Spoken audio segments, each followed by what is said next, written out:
My name is Vanessa Mitchell. I'm 53 years old, and I live in a beautiful townhouse in Oakland that I worked my behind off to buy. I'm a night shift nurse at the county hospital. I've been single and child-free by choice my entire adult life, and I love my nieces and nephews with all my heart. But somewhere along the way, my sister Renee got the idea that because I don't have kids of my own, my entire existence revolves around watching hers. Spoiler alert, it doesn't. This whole situation came to a head 2 weeks ago when I woke up at noon, because again, I work nights, to find Renee's 3 kids in my living room, eating my cereal, watching my TV, and asking me what was for lunch. I hadn't agreed to watch them. Renee hadn't asked. She'd just dropped them off at 7 in the morning, left a note that said, "Emergency at work, you're a lifesaver," and disappeared. That was the moment I realized this had gone too far. But let me back up and explain how we got here, because this didn't happen overnight. This was years of boundary crossing, assumption making, and me being too nice to say what needed to be said. Renee and I grew up in Sacramento, raised by a single mother who worked 3 jobs to keep us fed. Mama taught us to be strong, independent, and to always have each other's backs. I took that lesson to heart, maybe too much to heart, because now my back is carrying Renee's entire childcare situation. Renee got married young to a guy named Marcus who works in sales. They have 3 kids, Tyler, 12, Zoe, 9, and Brandon, 6. They're good kids. I genuinely love them. But they are not my kids, and I am not their built-in babysitter just because I live 20 minutes away and don't have my own children. It started small about 5 years ago. "Hey Nessa, can you pick up Tyler from basketball practice? I'm running late from work." "Sure, no problem." "Nessa, can you watch the kids for a couple hours on Saturday? Marcus and I haven't had a date night in forever." "Of course, go enjoy yourselves." "Nessa, the school called, and Zoe is sick. Can you pick her up? I'm in a meeting, I can't leave." "I'm actually sleeping because I worked all night, but okay, I'll get her." Every single request was presented as an emergency, a one-time thing, a huge favor that I'd be a terrible sister to refuse. And every single time, I said yes, because that's what family does, right? We help each other, except help turned into expectation. So gradually I didn't notice until I was in too deep. Last year, Renee started texting me her kids' schedules like I was their personal assistant. Tyler has basketball, Monday and Wednesday, 5-7 p.m. Zoe has dance, Tuesday and Thursday, 4-6 p.m. Brandon has soccer Saturday mornings at 9 a.m. "Can you handle Tuesday and Saturday?" Marcus has the other days. Can I handle them? Like it was my job to figure out? "Renee, I work nights. I sleep during the day. I can't just..." "It's only 2 days, Nessa, and you're always saying how much you love spending time with them." I do love spending time with them, when I choose to spend time with them. Not when it's forced on me like a mandatory shift I didn't sign up for. But I said yes. Because what was I supposed to do? Let my nieces and nephews miss their activities because their aunt was too selfish to help out? That's how Renee framed it whenever I hesitated. Not directly, but in that passive-aggressive way that makes you feel guilty without her technically saying anything wrong. "I just thought you'd want to be involved in their lives, but if you're too busy." Most aunts would jump at the chance to bond with their nieces and nephews. But I understand if that's not important to you. "It's fine, Nessa. We'll figure it out. The kids will be disappointed, but it's fine."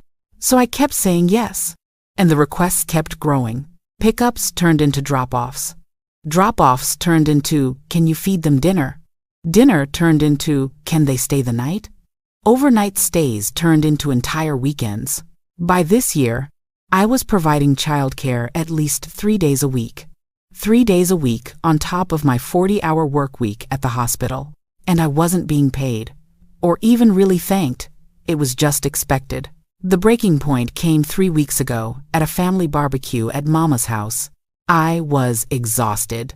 I'd worked 4 12-hour shifts in a row, barely slept, and really just wanted to show up, eat some ribs, and go home to my bed. But the minute I arrived, Renee's kids ran up to me. Auntie Nessa, can we come to your house after this? Not today, babies. Auntie is tired. They looked disappointed but ran off to play. I thought that was the end of it. Then Renee pulled me aside. Hey, I know you're tired, but Marcus and I have plans tonight. Can you take the kids? Renee, I just worked 4 12-hour shifts. I'm exhausted. It's just for a few hours. No, I need to sleep. Her face hardened. Seriously, Nessa? You can't help out for one night? I help out all the time. I need a break. You don't have kids. You don't understand how hard it is. Marcus and I never get time together. And I never get time to myself because I'm always watching your kids. Oh, so now they're a burden? Nice to know how you really feel about your nieces and nephews. That's not what I said, and you know it. Do I? Because it sounds like you're saying you don't want to be in their lives. I was too tired to argue, too tired to defend myself against accusations I knew were unfair. So I just left. I went home, turned off my phone, and slept for 14 hours straight. When I woke up, I had 23 missed calls and 17 text messages. Most were from Renee. So you're just ignoring me now. Real mature, Nessa. Mama is disappointed in you. The kids keep asking why you don't love them anymore. That last one made me see red. I called Mama directly. Mama, did Renee tell you I don't love the kids? She said you refused to help and left the barbecue upset. What's going on, baby? I broke down, told her everything.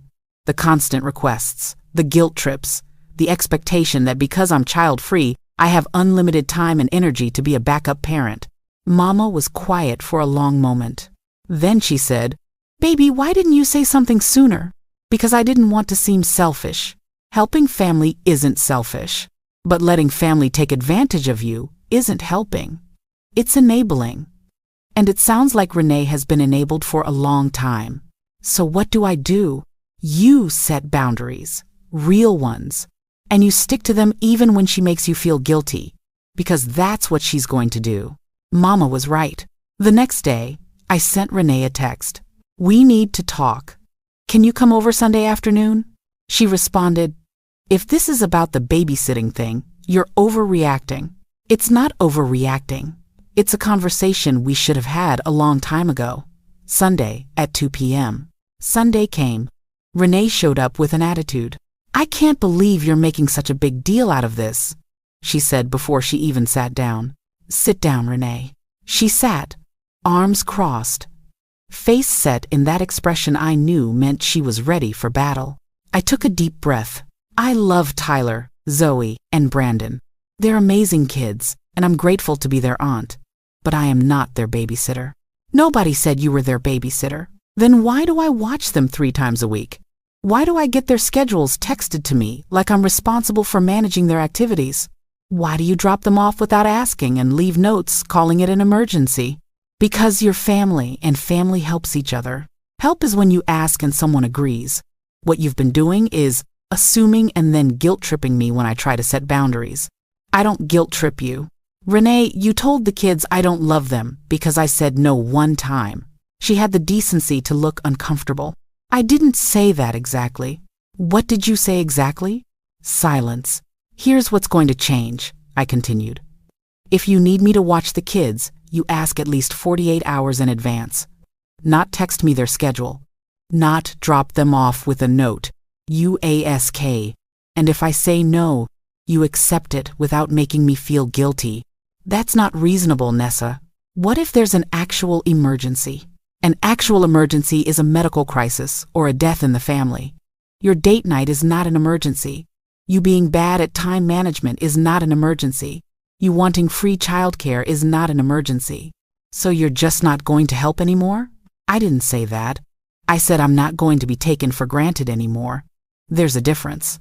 This is ridiculous. You have all this free time because you don't have kids. I work 40 hours a week, at night, which means I sleep during the day. My free time is called sleeping and having a life. I work too, and you chose to have 3 children. I didn't. That was your choice. And I love that you have them, but they're your responsibility, not mine. Renee stood up. You know what? You're right. They're my responsibility. So I won't ask you for anything anymore. Don't worry about being their aunt. We'll be fine without you." And she left. I sat there feeling a mix of relief and guilt. Relief that I'd finally said what needed to be said. Guilt that I'd hurt my sister's feelings. But mostly relief. For the next week, Renee didn't call, didn't text, went completely silent. I reached out to the kids directly, sent them messages, asked about school, made sure they knew I loved them. They responded normally, which told me Renee hadn't completely poisoned them against me. But I missed them, and I wondered if I'd been too harsh. That's when Mama called. Renee talked to me, and she's upset. But she's also starting to realize she's been taking advantage of you. Really? Really? She didn't say it in those words, but she mentioned having to hire a babysitter for the first time in years and being shocked at how expensive it is. I couldn't help but smile a little. She also mentioned that Marcus pointed out they've been saving thousands of dollars by having you watch the kids for free. Marcus said that? He did, and apparently it led to a big argument about why she didn't appreciate you more and why she felt entitled to your time. Wow. Give her some time, baby. She'll come around, and if she doesn't, you did the right thing anyway. 2 days later, Renee texted, "Can we talk? Please?" "Sure. My place or yours?" "Yours. Is now okay? Come over." 30 minutes later, Renee was sitting on my couch looking genuinely uncomfortable. "I owe you an apology," she started. "Okay, I've been treating you like my personal babysitter, and that's not fair. Marcus pointed out that we've been saving probably $500 a month by having you watch the kids for free, and I didn't even realize it because I was just so used to you always saying yes. I'm glad you see that now. I also owe you an apology for the guilt trips. I didn't think I was doing it, but looking back, yeah, I was definitely making you feel bad whenever you tried to say no. Thank you for acknowledging that. The thing is," she continued, "I was jealous." "Jealous? Of what?" "Of your freedom. You get to sleep whenever you want, go wherever you want, do whatever you want. You're not tied to school schedules and sports practices and parent-teacher conferences. And instead of appreciating my life, I was resentful of yours and taking it out on you by expecting you to give up your freedom to make my life easier. I hadn't expected that level of honesty. I love my kids, Nessa, but sometimes I miss who I was before I had them. And instead of dealing with that, I was projecting onto you. I appreciate you telling me that. So, can we start over? With actual boundaries this time? I'd like that. And I'll pay you when you watch them, because you're providing a service and your time is valuable. You don't have to pay me. Yes, I do. Because that's what I'd pay anyone else. And you're right, they're my kids, my responsibility. If I need help, I should compensate you for it. Okay, but Renee, it's not about the money, it's about the respect. I need you to ask, not assume. To accept no without making me feel guilty. To remember that I have a life and responsibilities too. I will, I promise. We talked for another hour. Really talked. About her struggles with motherhood. About my struggles with feeling obligated to help. About how we'd both been bad at communicating what we actually needed. By the time she left, I felt lighter than I had in years. The next week, Renee texted, "Hey, are you free Saturday afternoon? Would love for you to spend time with the kids. No pressure if you're not." "I'm free. Want me to take them to the park?" "That would be amazing. I'll drop them off at 1 p.m. if that works." "Perfect." And that's how it's been for the past month. Renee asks. I answer honestly. Sometimes I say yes, sometimes I say no. And she accepts both answers without guilt trips. The kids are happy. Renee is less stressed because she's actually planning her childcare instead of scrambling last minute and assuming I'm available. And me? I'm sleeping better, working without exhaustion, and genuinely enjoying my time with my nieces and nephews instead of resenting it. Last weekend, I took all 3 kids to the zoo.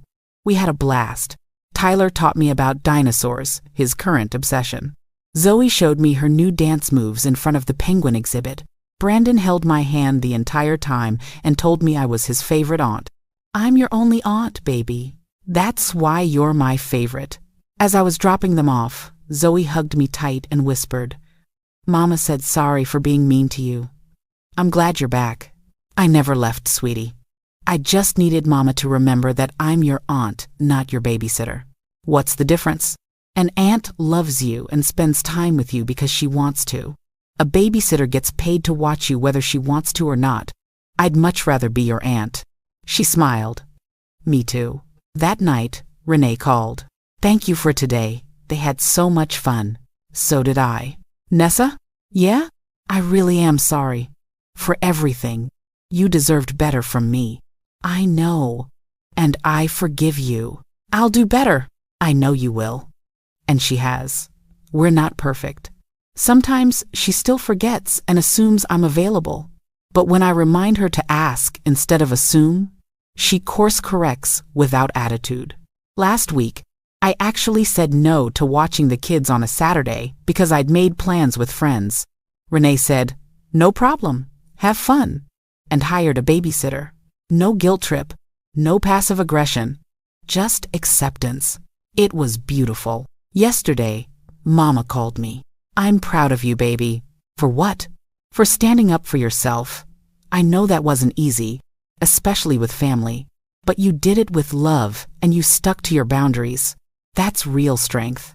I learned from the best. Your sister learned something too. She told me she's been a better mother since y'all had that talk. Said she was using you as a crutch instead of figuring out her own systems. Now that she has to plan ahead, she's more organized and less stressed. That's good to hear. And the kids are happier too. Tyler told me he likes it better now because when they see you, they know you really want to be with them. Not that you have to be. That hit me right in the heart. Sometimes the most loving thing you can do is set a boundary, Mama continued, even when people don't like it at first, because boundaries protect the relationship instead of destroying it. She was right. Setting boundaries with Renee didn't ruin our relationship. It saved it. This past Sunday, we all had dinner at Mama's. Me, Renee, Marcus, the kids, everyone. At one point, Tyler asked me, Auntie Nessa, can you come to my basketball game next week? Before I could answer, Renee jumped in. Tyler, Auntie Nessa might be working. You have to ask if she's available, not assume. Oh yeah. Auntie Nessa, are you available next Wednesday at 6 p.m.? I checked my phone calendar. I am. I'd love to come.